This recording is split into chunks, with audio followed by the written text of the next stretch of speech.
नमस्कार दोस्तों, स्वागत है एक बार फिर आपका अपनी इस साइकोलॉजी की क्लास में। और साइकोलॉजी क्लास आई होप कि आपके ठीक ठीक समझ में भी आ रही है ना। अपन हर दिन का एक एक टॉपिक ले रहे हैं ना, और इस टॉपिक को कंप्लीट करते करते चल रहे हैं ना, तो वो ज़्यादा अपने लिए फ्रूटफुल ऐसा रहने वाली है, ऐसा मुझे लगता है ना। अपन ने जो है मानव विकास शुरू किया हुआ है। मानव विकास में अपन ने वंशानुक्रम पढ़ लिया है, सामान्य परिचय पढ़ लिया है, और कल अपन ने पढ़ लिया था वंशानुक्रम के नियम, है ना। आज अपन जो पढ़ने वाले हैं वो टॉपिक है वो है influence of heredity on child development, है ना। चाइल्ड डेवलपमेंट तात्पर्य क्या हो गया दोस्तों इसका तात्पर्य ये हो गया, क्या हो गया कि बाल विकास या मानव विकास, बाल विकास या मानव विकास पर वंशानुक्रम का प्रभाव, ये हमारा टॉपिक आज रहने वाला है ना। क्या है टॉपिक, आराम से देख लीजिए, है ना। क्या टॉपिक है कि बाल विकास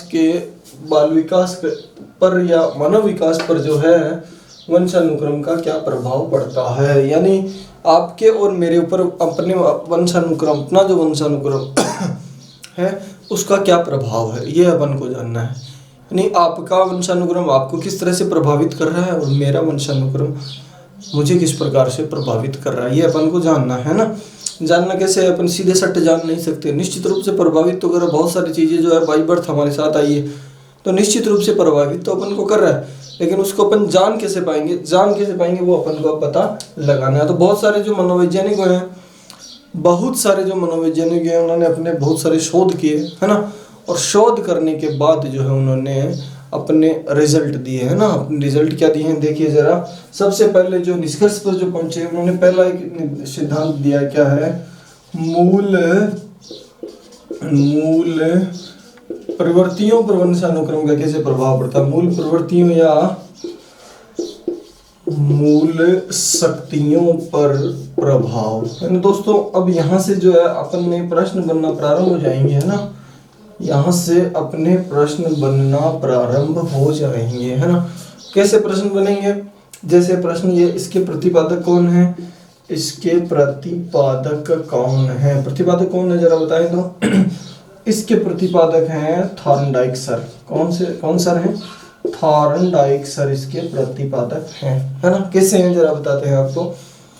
अब प्रश्न जो बनेगा उसकी प्रश्न की प्रकृति देखिए। क्या प्रश्न बनेगा कि वंशानुक्रम के प्रभाव से संबंधित मूल शक्तियों पर प्रभाव का सिद्धांत किसने दिया, है ना। उत्तर क्या आ जाएगा, उत्तर आ जाएगा अपने पास थॉर्नडाइक, है ना। थॉर्नडाइक सर ने क्या किया, थॉर्नडाइक सर ने 50 जुड़वां बच्चे लिए, क्या लिए, 50 जुड़वां बच्चे लिए, और उन 50 जुड़वां बच्चों पर 6 प्रकार के परीक्षण किए, 6 प्रकार के परीक्षण किए, है ना। इन 6 प्रकार के परीक्षणों के माध्यम से, अब वो 6 प्रकार के परीक्षण जो है किसी भी प्रकार से किए जा सकते हैं, है ना। कि कोई गुस्से से संबंधित परीक्षण हो सकता है, भूख से संबंधित परीक्षण हो सकता है ना, स्नेह से संबंधित, हाथ से संबंधित, किसी से भी संबंधित, वात्सलता से संबंधित परीक्षण जो है किए।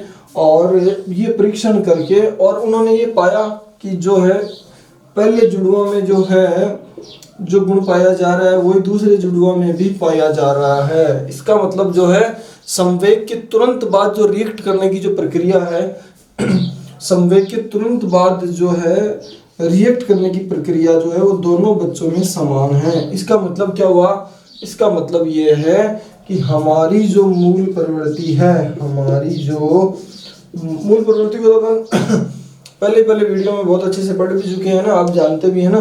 तो मूल प्रवृत्ति जो है कहाँ से आती है, मूल प्रवृत्ति वंशानुक्रम से आती है। हालांकि आती मूल प्रवृत्ति वंशानुक्रम से, लेकिन अभ्यास और प्रशिक्षण से इसमें थोड़ा बहुत सुधार किया जा सकता है। बात समझ में आ गई आपके, है ना।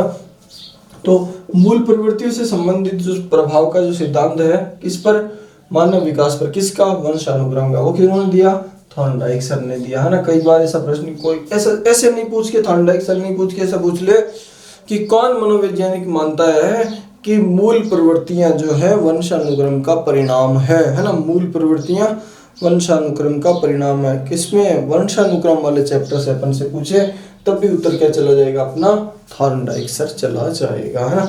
और मूल प्रवृत्तियों के बारे में और जानना है तो एक मूल प्रवृत्ति का सेपरेट वीडियो है, आराम से आप उसको देख लीजिए। 14 प्रकार के सम्यक, 14 प्रकार की मूल प्रवृत्तियां, आपको टिप्स पे 5 मिनट में जो है याद हो जाएगी, है ना। तो वो आप एक वीडियो देख लेंगे, कोई दिक्कत नहीं है ना। तो ये हो गया क्या, इन्फ्लुएंस ऑन इंस्टिंक्ट, है ना, किस पर, मूल प्रवृत्तियों पर प्रभाव। दूसरा जो अपना इसका अगला जो नियम है या सिद्धांत है जो अपन पढ़ने वाले हैं वो है, दूसरा जो है वो है शारीरिक शक्तियों पर प्रभाव। शारीरिक शक्तियों या शारीरिक गुणों पर प्रभाव, मान लीजिए शारीरिक शक्तियों पर प्रभाव, है ना। तो क्या हो गया, इन्फ्लुएंस ऑन फिजिकल एबिलिटीज, है ना। तो इसके प्रतिपादक कौन है, इसके प्रतिपादक हैं आपके कार्ल पियर्सन, है ना, कार्ल पियर्सन। इन्होंने दोस्तों जो है अपने अपने सब्जेक्ट में बहुत बढ़िया से इन्होंने प्रयोग किए हैं, और प्रयोग करके ही हमें ये सारी चीजें उन्होंने बताने की कोशिश की। इन्होंने प्रयोग करके क्या बताने की कोशिश की है, इन्होंने प्रयोग करके वही जो अपन ने कल नियम पढ़े थे ना, वो वैसे के वैसे नियम है ना। वो नियम तो वंशानुक्रम के नियम थे, लेकिन ये वंशानुक्रम के प्रभाव के नियम है ना, ये अपन ध्यान रखेंगे ना। इन्होंने क्या प्रयोग किया, इन्होंने प्रयोग यही किया कि जैसे माता पिता होते हैं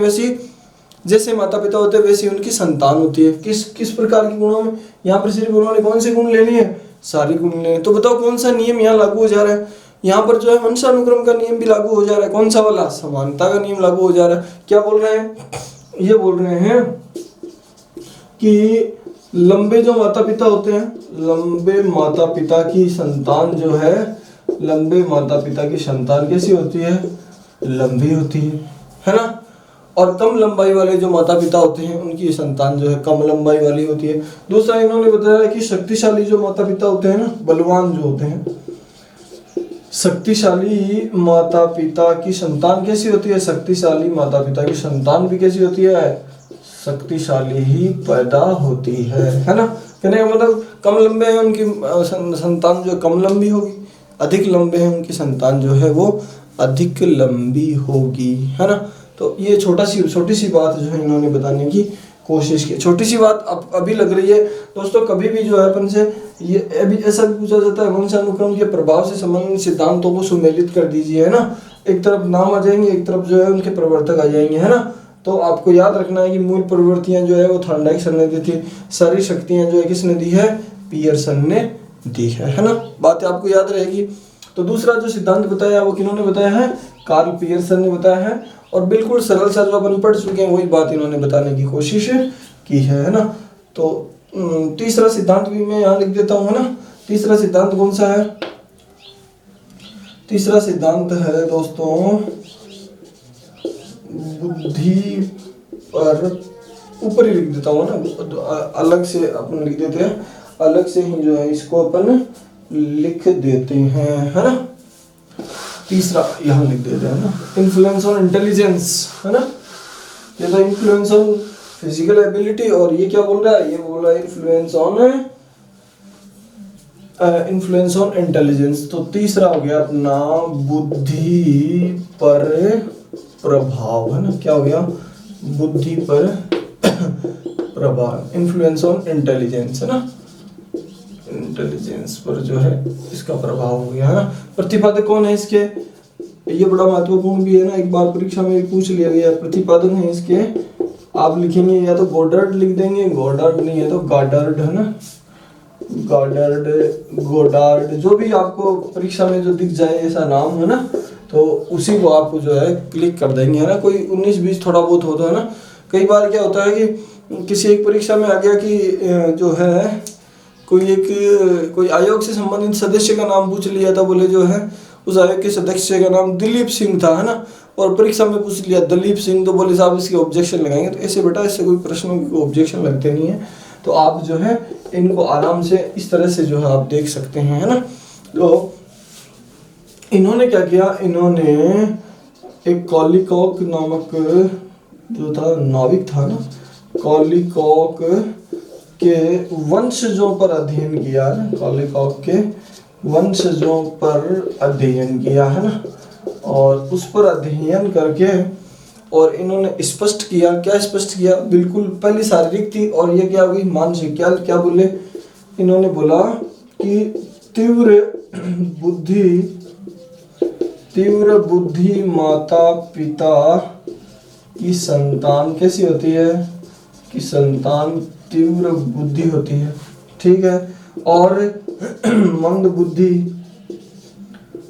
मतलब जहाँ समानता का नियम, जहाँ अपन वंशानुक्रम के नियमों में जहाँ समानता का नियम अपन ने एक बार में ही पढ़ लिया था, समानता का नियम, उसको जो है अपन ने शारीरिक और मानसिक दोनों को एक साथ लिया था। यहाँ जो है शारीरिक पर अलग प्रयोग किए गए हैं और मानसिक पर अलग प्रयोग किए गए हैं, है ना। तो इन्होंने क्या लिखा है कि मंद बुद्धि जो माता पिता है, माता पिता की संतान कैसी पैदा होती है, मंद बुद्धि माता पिता की संतान मंद बुद्धि ही पैदा होती है। दोस्तों इसमें एक बात और याद रखनी है अपन को, है ना, कि क्या याद रखनी है कि किस मनोवैज्ञानिक ने कॉलिकॉक और उसके वंशजों पर अध्ययन करते हुए बुद्धि पर वंशानुक्रम के प्रभाव का सिद्धांत दिया ना। तब अपन को क्या याद रखना है, बोलो याद रह जाए। यहाँ मतलब बुद्धि के प्रभाव का सिद्धांत कौन दिए, ये दिए गोडार्ड सर दिए। और कॉलिकॉक पर अध्ययन किसने किया, गोडार्ड सर ने किया। तो ये बातें जो है आपको परीक्षा तक याद रखनी है ना। कब तक याद रखनी है, परीक्षा तक। जब तक हमारी परीक्षा नहीं हो तब तक अपन को ये सारी चीजें याद रखनी है। तो आप साथ साथ लेते चलिए, है ना। शारीरिक जो है मूल प्रवृत्तियां थॉर्नडाइक सर ने 50 जुड़वां बच्चे और 6 प्रयोग। दूसरा कौन सा हो गया, दूसरा हो गया शारीरिक शक्तियों पर प्रभाव, कार्ल पियर्सन, है ना। लंबे माता पिता की संतान लंबी और कम लंबे माता पिता की संतान कम लंबी। तीसरा कौन सा हो गया, तीसरा हो गया बुद्धि पर प्रभाव। किसने दिया, गोडार्ड ने। किस पर प्रयोग किया, कॉलिकॉक पर। क्या बताया, तीव्र बुद्धि की माता पिता की संतान तीव्र बुद्धि होती है और मंद बुद्धि माता पिता की संतान मंद बुद्धि होती है। तो 3 जो नियम है, सिद्धांत है, जो आपकी क्लियर हो गए। अब अपन चौथा सिद्धांत जो है वो पढ़ने वाले हैं, है ना। चौथा सिद्धांत अपन पढ़ने वाले हैं।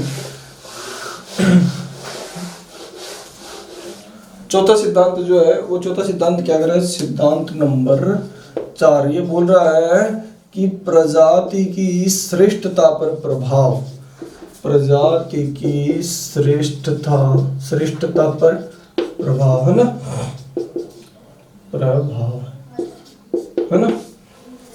तो प्रजाति में क्या हो गया, प्रजाति में अलग अलग वर्ग हो गए। जैसे आपने देखा होगा ना कि भारत के लोग जो हैं अलग स्टैंडर्ड के होते हैं, उत्तर भारत के लोग जो है अच्छी हाइट के होते हैं, है ना, हट्टे कट्टे होते हैं।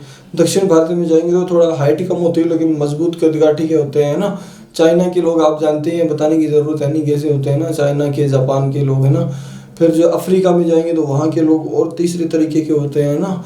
अमेरिका में जाएंगे तो वहाँ भी अलग तरीके के लोग जो हैं, श्वेत अलग होते हैं, निग्रो अलग होते हैं, है ना, अलग अलग। ऑस्ट्रेलिया में जाएंगे तो अलग तरह के लोग होते हैं, वो उनकी प्रजाति है ना। तो ये जो सिद्धांत दिया है ना, क्या दिया है, इन्फ्लुएंस ऑन स्पीशीज सुपेरियोरिटी, है ना। तो ये जो सिद्धांत दिया है इसके प्रतिपादक माने जाते हैं इसके प्रतिपादक कौन है, इसके प्रतिपादक हैं क्लीनबर्ग, है ना। कौन है, क्लीनबर्ग सर ने जो है ये सिद्धांत दिया है। और इन्होंने जो है अपने प्रयोग के आधार पर ये माना है कि श्वेत प्रजाति के लोग जो है, यानी गोरी चमड़ी के जो लोग हैं, श्वेत प्रजाति के लोग जो हैं निग्रो प्रजाति से श्रेष्ठ होने का कारण उनका वंशानुक्रम है। क्या बता दिया, क्या बताया कि यदि श्वेत लोग जो हैं, है ना, श्वेत लोग सर्वश्रेष्ठ हैं, है ना, अच्छे अच्छे पदों पे जा रहे हैं, है ना, अच्छी अच्छी पोस्ट हासिल कर रहे हैं, तो इसके पीछे जो है एकमात्र कारण इनके अनुसार क्या है, उनका कारण है कि उनका वंशानुक्रम जो है वो कुछ हेरिडिटी जो है वो जो है उनको श्रेष्ठ बनाए हुए हैं। किन से, ये जो निग्रो लोग हैं, है ना, इन लोगों से जो है श्रेष्ठ बनाए हुए है ना दोस्तों। एक कई बार जो है ऐसा भी इन्होंने हालांकि इन्होंने अध्ययन नहीं किया, लेकिन वैदिक काल में जो है अपने भारतवर्ष में भी क्या है कि ब्राह्मणों को श्रेष्ठ माना जाता था। तो ऐसा माना जाता इनके ही उसमें लिखा हुआ है कि ब्राह्मणों की जो श्रेष्ठता का कारण था वो भी इनका क्या था, वंशानुक्रम ही था, है ना। तो ये चौथा नियम जो है अपने पास आ गया है किनका, क्लीनबर्ग सर का। और इनका मानना है कि जो श्वेत लोग हैं वो निग्रो से श्रेष्ठ है। इसका एकमात्र कारण क्या है, उनका अच्छा वंशानुक्रम है ना। तो ये हो गया अपने पास चौथा प्रयोग है ना, चौथा अपने पास सिद्धांत हो गया है। अब अपन पांचवें सिद्धांत पे चलते हैं ना। पांचवा सिद्धांत क्या बोलता है दोस्तों, देखें, है ना, ज्यादा बड़ी चीज है नहीं है ना, आप आराम से इसको समझ सकते हैं, बता सकते हैं, बना सकते हैं ना। पांचवा जो सिद्धांत है वो क्या बोल रहा है, वो बोल रहा है व्यावसायिक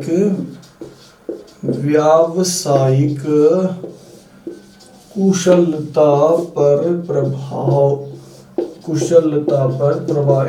इन्फ्लुएंस ऑन प्रोफेशनल स्किल, है ना, व्यावसायिक कुशलता पर प्रभाव, है ना, याद रखेंगे, है ना। देखो, बुद्धि पर भी वंशानुक्रम, मूल प्रवृत्तियों पर वंशानुक्रम का प्रभाव पड़ रहा है, शारीरिक शक्तियों पर पड़ रहा है, बुद्धि पर पड़ रहा है, एक पूरी की पूरी प्रजाति पर पड़ रहा है। और देखो किस पे पड़ रहा है, और देखो व्यावसायिक कुशलता पे, यानी आप कैसा बिजनेस कर रहे हैं, आप कैसा सोच रहे हैं, कैसा काम धंधा कर रहे हैं, उस काम धंधे पे भी किसका प्रभाव पड़ता है, वंशानुक्रम का प्रभाव पड़ता है। देखते हैं कैसे पड़ता है। इसके इस सिद्धांत के प्रतिपादक जो हैं, इस सिद्धांत के प्रतिपादक जो हैं, क्या बताया आपने, इस सिद्धांत के प्रतिपादक हैं केटल सर। कौन है, केटल सर, है ना। केटल सर का क्या मानना है, इन्होंने भी जो है कुल मिला के 885 जो वैज्ञानिक है उन पर अध्ययन किया, है ना। 885 वैज्ञानिकों पर अध्ययन करने के बाद इन्होंने पाया कि इनमें से जो है आधे तो जो है किसमें लग गए हैं, आधे जो है उत्पादक वर्ग में लग गए हैं ना, उत्पादक कार्यों में लगे। उत्पादक का मतलब क्या हो गया, प्रोडक्टिव कार्यों में लग गए हैं, है ना। और लगभग इन्होंने पाया कि 215 लोगों ने जो है अपना व्यवसाय शुरू कर दिया है। और बोले केवल जो है 1/4 यानी 25% लोगों ने ही, और भी बिल्कुल खाली नहीं रहे, उन्होंने कृषि को जो है व्यवसाय के रूप में सिलेक्ट किया है ना। कितने लोगों पर अध्ययन किया था, 885 लोगों पर अध्ययन किया। तो आधे तो कहाँ चले गए, आधे तो बिल्कुल जो है उत्पादक गतिविधियों में शामिल हो गए, है ना। यानी लगभग ये मान के चलिए उच्च पदों पर चले गए, है ना। ये उनसे थोड़े निम्न रहे और ये थोड़े से निम्न यहाँ रहे, है ना। 1/4 जो है, इसका मतलब 25% लोग ही जो हैं वो भी बिल्कुल खाली नहीं रहे, बिल्कुल बेकार नहीं रहे। क्या रहे, वो भी जो है कृषि कार्यों में भी, वो जो है उन्नत प्रकार के जो कृषि कार्य हैं उन कृषि कार्यों में संलग्न हो गए, है ना।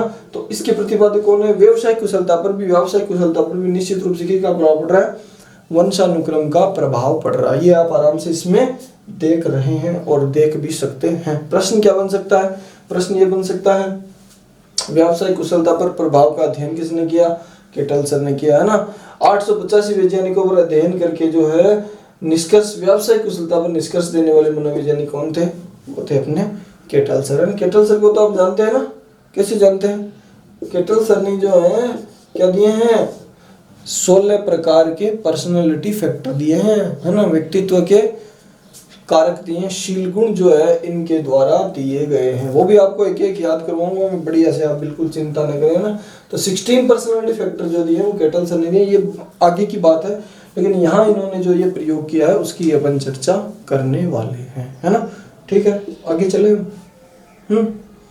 5 सिद्धांत हो गए, 5 में से 3 आपको मैंने पहले बता दिया। इससे जस्ट पहले वाला कौन सा था? इससे जस्ट पहले वाला 5 याद कर लीजिए। मूल शक्तियों का सिद्धांत है, मूल प्रवृत्तियों का सिद्धांत है, शारीरिक शक्तियों पर प्रभाव का सिद्धांत है, बुद्धि पर प्रभाव का सिद्धांत है, प्रजाति की श्रेष्ठता का सिद्धांत है और व्यावसायिक कुशलता का पर प्रभाव का सिद्धांत है। तो 5 सिद्धांत आप बिल्कुल बढ़िया से जो है आप याद कर लेंगे, है ना। तो बनाते 6वें सिद्धांत पर, है ना। छोटे छोटे भाई, ज्यादा बड़े सिद्धांत है नहीं, है ना। आराम से आप इनको याद कर सकते हैं। मेरे हिसाब से इनको आप आराम से याद कर सकते हैं, आपको ज्यादा कोई दिक्कत होने वाली नहीं है ना। मैं याद कर सकता हूँ तो आप तो आराम से याद कर सकते हैं, ऐसी कोई दिक्कत ही नहीं है। तो 6 नंबर का अपना 5 हो गया ना, तो 6 नंबर का सिद्धांत है सामाजिक पर प्रभाव, सामाजिक गुणों पर प्रभाव, सामाजिकता पर प्रभाव, इन्फ्लुएंस ऑन सोशलाइजेशन, है ना। तो सबसे पहले जिस तरह अपन पढ़ते आ रहे हैं, इसके प्रवर्तक पढ़ लेते हैं। प्रवर्तक कौन है? प्रवर्तक तो आपको नाम याद ही है ना, कौन बताया था, है ना। क्या बताए थे, जरा बताएं जरा। मूल प्रवृत्तियों के प्रवर्तक कौन है? मूल प्रवृत्तियों का प्रभाव के सिद्धांत के प्रवर्तक कौन है? किस पर? वंशानुक्रम का। अगर मूल प्रवृत्तियों का पूछे तो था वहां में डूगल सर ही आएंगे, लेकिन वंशानुक्रम का मूल प्रवृत्तियों पर प्रभाव का जो सिद्धांत दिया उसके थॉर्नडाइक सर है ना। शारीरिक शक्तियों के कार्ल पियर्सन है ना। बुद्धि पर गोडार्ड है, प्रजाति की श्रेष्ठता पर क्लिनबर्ग है, व्यावसायिक कुशलता पर कैटल है और सामाजिकता पर प्रभाव के लिए कौन है? सामाजिकता पर प्रभाव के लिए अपने पास है विनशिप सर, है ना। तो विनशिप सर ने ये कहा कि अगर आप जो है आप वाकई में सामाजिक हैं, अच्छे सामाजिक हैं, सुसामाजिक हैं, तो आने वाली आपकी संतान जो है, भावी पीढ़ी जो है, उस सामाजिकता के गुणों को लेकर पैदा होगी। आपकी संतान भी जो है अधिक सामाजिक होगी। ये क्या कैसे पता लगाया इन्होंने? ये पता लगाया, बताओ कैसे लगाया? ये पता लगाया इन्होंने, एक रिचर्ड एडवर्ड नाम के व्यक्ति थे, रिचर्ड एडवर्ड, है ना। इनकी ये मतलब अच्छे व्यक्ति थे, अच्छे व्यक्ति भी थे, अच्छे समाज सेवी भी थे और जो है बिल्कुल जो है एनजीओ टाइप का एक समूह चलाते थे जिससे अधिकतम लोगों का ये भला कर सके। इनके साथ साथ इनकी पत्नी भी थी जिनका नाम था एलिजाबेथ, है ना। तो एलिजाबेथ भी जो है, एलिजाबेथ जो है वो भी जो है इसी प्रकार के जैसे कार्य एडवर्ड करते थे वैसे के वैसे कार्य जो है एलिजाबेथ करती थी, है ना। तो ये दोनों खूब सामाजिक हो गए और खूब सामाजिक हो गए तब इन्होंने इनकी भावी पीढ़ी की जो संतानें थी उन पर अध्ययन किया। तो इन्होंने पाया कि वाकई में इनकी संतानें जो है खूब सामाजिक होकर कुछ तो जो है कहाँ गई, कुछ तो गई विधानसभा में, ठीक है, कुछ ने जो है विश्वविद्यालय में चुनाव जीते और कुछ तो जो है उपराष्ट्रपति तक के पद पर गए, है ना। उपराष्ट्रपति तक के पद तक गए, है ना। तो निश्चित रूप से जो है क्या प्रभाव पड़ता है? सामाजिकता का जो प्रभाव है वो निश्चित रूप से पड़ता है। किसके अनुसार पड़ता है?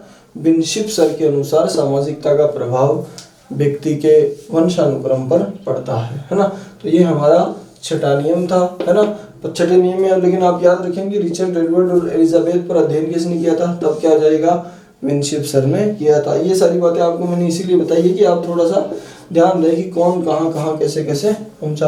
अब देखो कोई विधानसभा में सिलेक्ट होता है तो कितनी सामाजिकता उसको निभानी पड़ती है। किसी आप वार्ड पंच का चुनाव लड़ने वाले व्यक्ति से पूछिए, सरपंच का चुनाव लड़ने वाले व्यक्ति से पूछिए, है ना। तो ये जो जिला परिषद के चुनाव लड़ने वाले लोगों से पूछिए, कितनी मेहनत करते हैं, कितनी सामाजिकता, दिन रात जो है समाज सेवा जुटा रहना पड़ता है, तब जाके लोग एक एक करके अपन से जुड़ते हैं। तो निश्चित रूप से ये सामाजिकता यहाँ दिख रही है। दूसरे विश्वविद्यालय में चुनाव लड़ते हैं तो कितना जोश होता है, बोलो तो होता है कि नहीं होता है? हाँ बिल्कुल, पूरा जोश जो है होता है। जिस और जमाना चलता है, जिस और जवानी चलती है ना। तो विश्वविद्यालय में भी जो है आपको पुरजोर जो है मेहनत करनी पड़ती है चुनाव जीतने के लिए, है ना। और उपराष्ट्रपति बनने के लिए ऐसे देश जहाँ पर जो उपराष्ट्रपति का पद बहुत महत्वपूर्ण हो तो वो भी जो है शून्य से स्टार्ट करके जो है आगे तक जाता है। तो कितनी प्रकार की सामाजिकता निभानी पड़ती है। तो इसलिए ये आपको समझाने की कोशिश आपको की जा रही है। तो आराम से आप इनको 6 सिद्धांत हो गए हैं, है ना। 6 सिद्धांत हो गए, 6वां सिद्धांत आराम से आप देख लीजिएगा। तो ये आपने देख लिया कौन, विनशिप सर। अब अपन आगे बढ़ते हैं ना, ज़्यादा तो नहीं हो जा रहा है ना। अभी तो 6 ही सिद्धांत है ना, 1-2 अपन और पढ़ लेते हैं ना। एक तो छोटे छोटे सिद्धांत हैं उनको पढ़ना ज़्यादा महत्वपूर्ण है। और बेटा सिद्धांत के प्रवर्तक का नाम जो है वो याद रखना बहुत ज़रूरी है ना। एक पन्ने की चिट निकाल लीजिए है ना। आप मतलब वीडियो तो देख ही रहे हैं, तो एक छोटा सा पन्ना आपकी रफ नोटबुक का या रफ नोटबुक का जो पेज जो अभी कंटिन्यू चल रहा है, तो उस पर सिर्फ आप क्या करेंगे, सिद्धांत का नाम लिख लेंगे और उसके प्रवर्तक का नाम लिख लेंगे है ना। बाकी चीज़ें आपके समझ में आ जाएगी है ना, क्योंकि एक एक चीज़ आपको समझाई जा रही है तो वो तो आपको कोई दिक्कत ही आने वाली नहीं है ना। तो अपन जो है इसका जो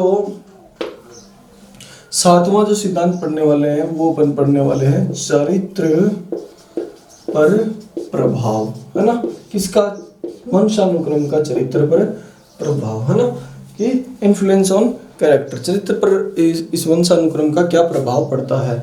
इसके लिए जो है अध्ययन किया था डगलस सर ने। इस पर अध्ययन करने वाले जो थे प्रवर्तक इसके जो थे वो थे कौन, प्रवर्तक जो थे वो थे डगलस सर है ना। डगलस सर इसके प्रवर्तक थे और इस रिसर्च के बाद इन्होंने प्रमाणित किया कि वाकई में चरित्रहीन जो माता पिता होते हैं उनकी संतान भी चरित्रहीन होती है, अकॉर्डिंग टू डगलस सर है ना। जो माता पिता वाकई में चरित्रहीन होते हैं, बड़बोले होते हैं, व्यर्थ की चिक चिक चिक चिक करते रहते हैं, उनकी संतान में भी ये गुण पाए जाते हैं, अकॉर्डिंग टू डगलस है ना। इन्होंने क्या किया, इन्होंने एक व्यक्ति पकड़ा ना, और इनका जो प्रयोज्य था है ना, इनका जो जिस पर इन्होंने प्रयोग किया था वो थे कौन, ज्यूक है ना। ज्यूक नाम का एक व्यक्ति था, ज्यूक नाम का एक व्यक्ति था। और इस ज्यूक नाम के व्यक्ति के, ये खूब चरित्रहीन व्यक्ति था, इसकी पत्नी भी वैसी ही थी। इसके 1000 वंशजों पर इन्होंने अध्ययन किया। कितने वंशजों पर अध्ययन किया दोस्तों, ज्यूक के 1000 वंशजों पर उन्होंने अध्ययन किया। और अध्ययन करके इन्होंने एक निष्कर्ष बताया कि इन 1000 में से 300 इसके जो वंशज थे, 300 इसके जो वंशज थे वो वंशज जो है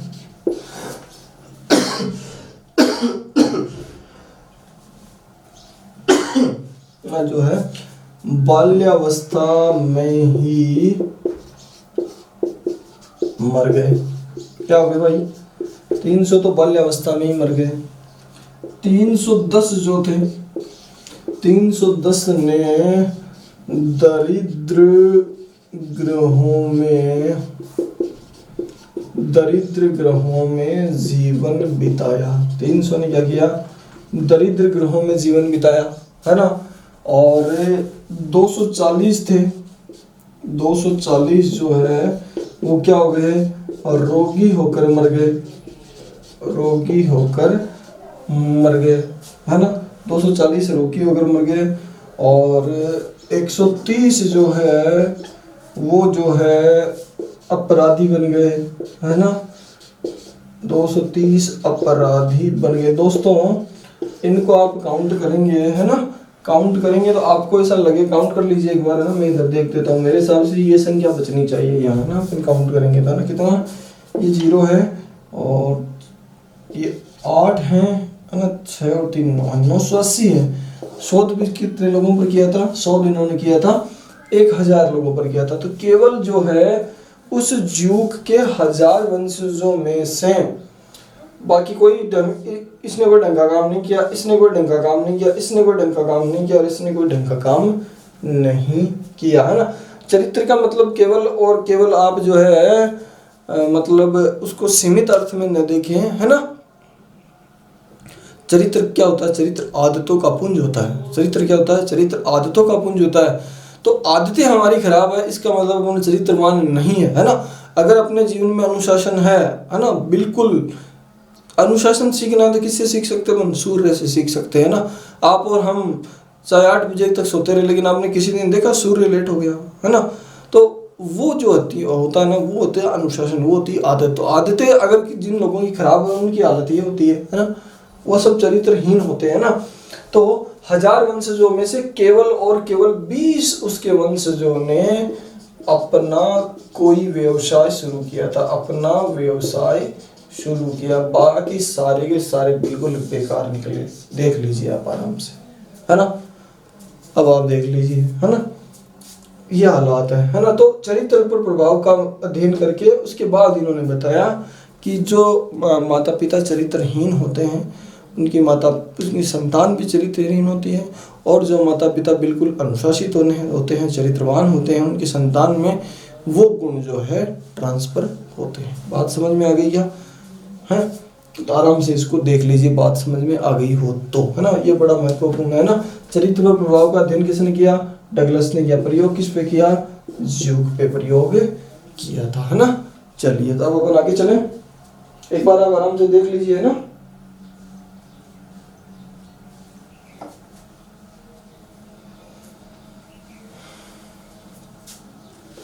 अब आगे चलते हैं।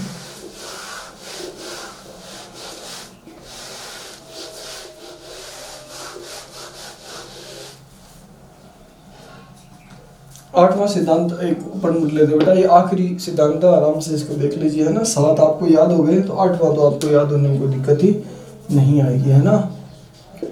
महानता पर प्रभाव। 8वां सिद्धांत क्या है?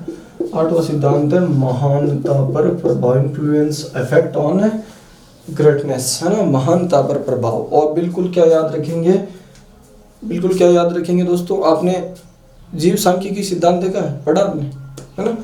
आपको एक दिन मैंने बताया था कि जीव सांख्यिकी सिद्धांत क्या है, क्या है वही वाली बात। कौन सी वाली? कि हमारे भीतर आदि गुण अपने माता पिता के हैं, 1/4 जो हैं वो हमारे दादा दादी नाना नानी के, 1/8 जो है वो परदादा परदादी परनाना। ये जो सिद्धांत है वो किसने दिया था? ये सिद्धांत दिया था फ्रांसिस गाल्टन सर ने, है ना। तो इसके प्रतिपादक भी कौन है? इस महानता के, इस प्रभाव के सिद्धांत के प्रतिपादक भी कौन है? Francis Galton sir. Francis Galton sir जो है इस सिद्धांत के प्रतिपादक हैं, है ना। और उनका क्या मानना है? उन्होंने क्या किया? उन्होंने लगभग 4000 महान व्यक्तियों, 4000 महान व्यक्तियों, इन महान व्यक्तियों में बताओ कौन कौन शामिल थे? इन महान व्यक्तियों में बहुत सारे तो वैज्ञानिक शामिल थे, है ना। बहुत सारे राजनेता शामिल थे, है ना। बहुत सारे जो हैं वो कौन शामिल थे? शिक्षाविद शामिल थे, है ना। तो इन लोगों पर जो है शिक्षाविद का मतलब बहुत सारे विद्वान लोग जो हैं इसमें शामिल थे। इन लोगों पर अध्ययन करके, ऐसे 4000 लोगों पर अध्ययन करके, और इन्होंने अपना एक निष्कर्ष दिया। वो निष्कर्ष था कि इन व्यक्तियों की महानता के पीछे इनके कार्य तो थे ही, है ना, इनके कार्य तो थे ही, लेकिन इनका जेनेटिक जो है, जेनेटिक कोड जो है, उनका वंशानुक्रम जो है, इनकी हेरिडिटी जो है, इनकी हेरिडिटी भी कुछ हद तक इनकी महानता के पीछे कारण बनी थी, है ना। यानी बिल्कुल जो है इनका क्या मानना है? इनका मानना है कि यदि आप महान बनते हैं तो हो सकता है कि आप अपने कार्यों से महान बने, अपने कर्मों से महान बने, अपने गुणों से महान बने, लेकिन कहीं ना कहीं वो गुण आपके ब्लड में है, आपके खून में वो गुण है। वो खून में जो गुण आया है वो कहाँ से आया है? वो दोस्तों वंशानुक्रम से आया है ना। तो ये इनका मानना है, किनका? फ्रांसिस गाल्टन सर का मानना है। एक दो फैक्ट्स है फ्रांसिस गाल्टन सर के बारे में, है ना। क्या? तो हाँ, इन्होंने इस सिद्धांत का नाम भी दिया कि ये जो महानता के गुण जो ट्रांसफर होते हैं ना, इसको नाम दिया है क्या? टीटी नाम दिया है या फिर T2 नाम दिया, क्या दिया है? इसका नाम दिया है ट्रांसमिशन ऑफ ट्रेड्स, है ना। क्या नाम दिया है? Transmission of trades. यानी महानता कब आएगी? महानता आएगी जब क्या हो जाएगा? शील गुणों का हस्तांतरण हो जाएगा, तब महानता आएगी। तो संतान में या माता पिता से संतान में जो शील गुण स्थानांतरित होते हैं उनका नाम इन्होंने क्या दिया है? टीटी, ट्रांसमिशन ऑफ ट्रेड्स, है ना। ट्रांसमिशन ऑफ ट्रेड्स इन्होंने दिया। तो ये भी बेटा कभी प्रश्न अपने परीक्षा में पूछा जा सकता है कि वंशानुक्रम से संबंधित शील गुणों के हस्तांतरण का सिद्धांत किसने दिया? फ्रांसिस गाल्टन ने दिया। वंशानुक्रम से संबंधित जीव सांख्यिकी सिद्धांत किसने दिया? फ्रांसिस गाल्टन सर ने। एक दो चीजें और दी इन्होंने ना, उसका अपन आगे जिक्र करेंगे है ना। फ्रांसिस गाल्टन सर ने बहुत जो है चीजें जो है डिस्कस की है ना। और इनकी जो है एक आध किताबों के नाम है दोस्तों, तो मैं आपको वो नोट करवा देता हूँ है ना। तो वो आप किताबों के नाम नोट कर लेंगे तो कई बार परीक्षा में इस तरह से किताबों के नाम भी पूछ लिए जाते हैं है ना। तो किताबों के नाम भी अपन नोट कर लेते हैं। तो ये बात समझ में आ गई? क्या बात समझ में आई? पहले इसको समझते हैं। मानवता पर प्रभाव किन्होंने दिया सिद्धांत? फ्रांसिस गाल्टन सर ने दिया है ना। कितने लोगों पर अध्ययन किया? 4000 महान व्यक्तियों पर अध्ययन किया, उनमें वैज्ञानिक, राजनेता, शिक्षाविद शामिल थे है ना। और इन्होंने बोला कि इसमें जो है कुछ हद तक उनके कार्य के साथ साथ उनके माता पिता के वंशानुक्रम का प्रभाव उन पर है, और उसी प्रभाव का जो है उन्होंने अपनी तरफ से एक सिद्धांत दे दिया जिसका नाम है शील गुणों के हस्तांतरण का सिद्धांत है ना। ये रहा शील गुणों के हस्तांतरण का सिद्धांत की शील गुण जो है वो संतान में माता पिता के द्वारा हस्तांतरित होते हैं है ना। तो ये जो है कुछ बातें फ्रांसिस गाल्टन सर की। एक वो जीव सांख्यिकी सिद्धांत आपको याद ही है ना, ये तो याद ही है बिल्कुल, उस दिन याद हो गया था पहले दिन, उसमें कोई डाउट करने की जरूरत ही नहीं है ना। तो इनकी जो बुक्स हैं एक आध दो मैं आपको बता देना चाहता हूँ ना। बुक्स इनकी है इंक्वायरीज इन ह्यूमन फैकल्टी है ना, फैकल्टी, ये इनकी एक बुक है ना, इंक्वायरीज इन ह्यूमन फैकल्टी, ये बुक है ना। आर्ट ऑफ ट्रेवल है ना, आर्ट ऑफ ट्रेवल, घूमने की कला भी एक इनकी बुक है। और सबसे महत्वपूर्ण जो बुक है वो है हेरिडिटरी जीनियस, ये जो है सबसे इनकी बड़ी महत्वपूर्ण बुक है ना। और इन्होंने बहुत साल पहले जो है इन पुस्तकों के माध्यम से ही ये बता दिया था कि जो है व्यक्ति के जो आयरिश हैं, डीएनए जो होता है ना, डीएनए है ना, डीएनए जो फिंगरप्रिंट है ना, फिंगरप्रिंट जो है वो इन्हीं की टेक्नोलॉजी पर आधारित है। किनकी टेक्नोलॉजी पर?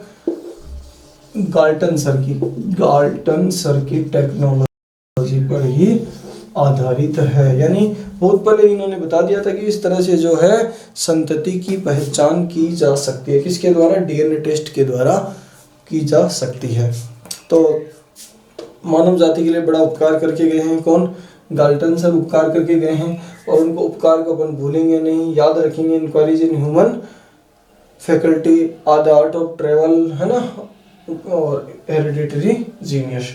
इसमें अपने लिए जो सबसे ज्यादा महत्वपूर्ण पुस्तक है वो वाली कौन सी है? हेरिडिटरी जीनियस, ये पुस्तक ज्यादा महत्वपूर्ण है ना। तो दोस्तों अपन ने क्या कर लिया? अपन ने आज जो है मानव विकास को वंशानुक्रम किस प्रकार से प्रभावित करता है, कौन कौन से पक्ष हैं जिनको वंशानुक्रम प्रभावित करता है, और उन पर जो है कितने मनोवैज्ञानिकों ने शोध किए हैं अपनी तरफ से, जो उन्होंने किस प्रकार के शोध करके निष्कर्ष बताए, उन पर एक एक पर अपन ने जो है विशेष रूप से गौर किया है। मूल प्रवृत्तियों पर अपन ने गौर किया है, शारीरिक शक्तियों पर अपन ने गौर किया है, बुद्धि पर अपन ने गौर किया है, प्रजाति की श्रेष्ठता पर अपन ने गौर किया है, व्यावसायिक कुशलता पर अपन ने गौर किया है, सामाजिकता पर अपन ने गौर किया है, चरित्र पर अपन ने गौर किया है, और महानता पर अपन ने गौर किया है। दोस्तों कई बार ऐसा प्रश्न पूछ लिया जाता है, इतने 8 नाम याद हो गए, तो अब क्या है कि कोई अपन से प्रश्न भी पूछ लेगा ना कि निम्नलिखित में से कौन सी चीज, कौन सा कार्य जो है अपने वंशानुक्रम से नहीं मिलता है, तो आप आसानी से उत्तर दे पाएंगे है ना।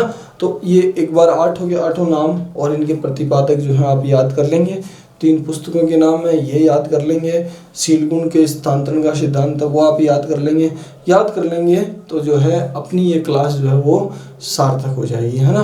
तो आज की इस क्लास में हम क्योंकि इससे ज़्यादा पढ़ेंगे तो आपका बर्डन ज़्यादा हो जाएगा, इसलिए जो है आज की क्लास में हम इतना ही पढ़ते हैं। कल जो है अपन इसी वंशानुक्रम का एक अगला टॉपिक लेकर फिर उपस्थित होंगे। तब तक के लिए नमस्कार दोस्तों।